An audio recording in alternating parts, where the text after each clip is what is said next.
Full action में खामनाई। Iran के supreme leader Ayatollah Syed Ali खामनाई ऐसा बयान नहीं देते जैसा उन्होंने इस बार दिया है। भाई उन्होंने कह दिया कि हाँ ठीक है, डोनाल्ड ट्रंप बार बार ये कह रहा है कि उन्होंने हमारे खिलाफ हमारे इलाके में युद्धपोत भेजा है, एयरक्राफ्ट कैरियर भेजा है। ये हकीकत है, वो खतरनाक है और वो बहुत ताकतवर है, लेकिन उससे ज्यादा ताकतवर वो है जो उसे डुबा सकता है, जो उसे डुबा सकता है। अल्लाह अकबर। यह बयान आयतुल्लाह सैयद अली खामनाई का है, किसी और का नहीं, क्योंकि ऐसी बातें, लड़ाई, रॉकेट, मिसाइल, दंगा इस पर नहीं बोलते खामनाई। लेकिन खामनाई के इस छोटे से बयान से एक बात क्लियर हो गई है कि खामनाई की फौज इस बार हिसाब बराबर करेगी और अमेरिका को अब सुपर पावर रहने नहीं देगी अगर इस बार अमेरिका ने कोई गलती करी।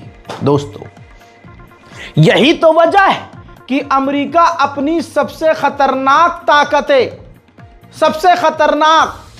ताकतें ईरान के खिलाफ भेज रहा है, तैयार कर रहा है, तैनात कर रहा है। अब आपको बता दूं कि अमेरिका ने अपनी आखिरी सबसे बड़ी हवाई ताकत भी ईरान के खिलाफ तैनात कर दी है। दोस्तों, F-35 से ऊपर जो फाइटर जेट है वो आता है F-22।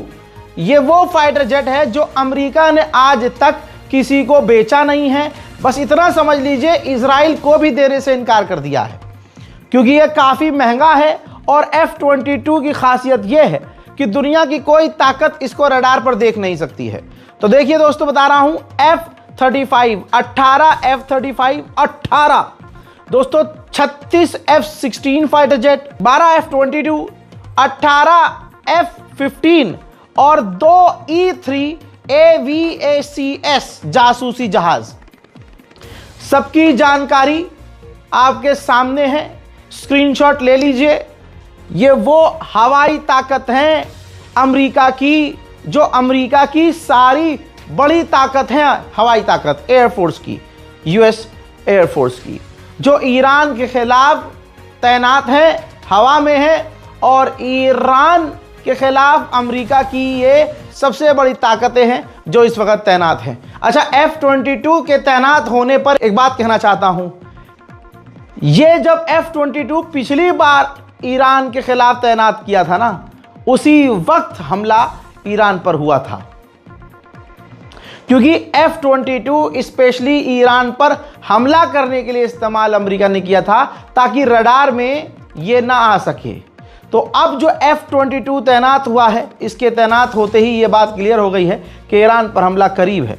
रमज़ान भी करीब है, रमज़ान की शुरुआत हो चुकी है। आप सभी को रमज़ान मुबारक हो और उम्मीद है कि इस रमज़ान पाक में आप अपने साथ साथ सभी के लिए दुआ करेंगे और दिल से उसके लिए बद्दुआ ज़रूर करेंगे जो दुश्मनाने दीन हैं, जो अहले बैत के दुश्मन हैं, जो मुसलमानों के दुश्मन हैं, जो मुसलमानों के कातिल हैं, जो मुसलमान अल्पसंख्यक समुदाय के दुश्मन हैं, जो कुरान की बेहुरमती करने वाले हैं, जो सुअर कुरान को गाली बकने वाले हैं, जो मुसलमानों का कत्लेआम करने वाले हैं। हज़रात, उनके लिए दिल से बद्दुआ ज़रूर कीजिएगा।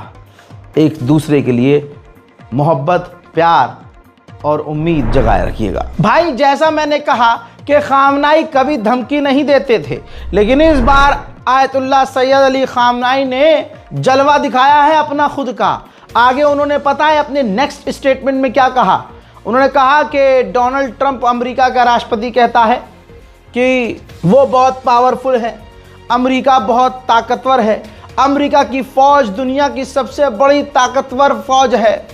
लेकिन मैं कह देना चाहता हूं कि उसको ऐसी चोट लगेगी, अमेरिकी फ़ौज को ऐसा झटका लगेगा कि अमेरिका फिर दोबारा कभी खड़ा नहीं हो पाएगा। अल्लाह अकबर। ये कह कौन रहा है?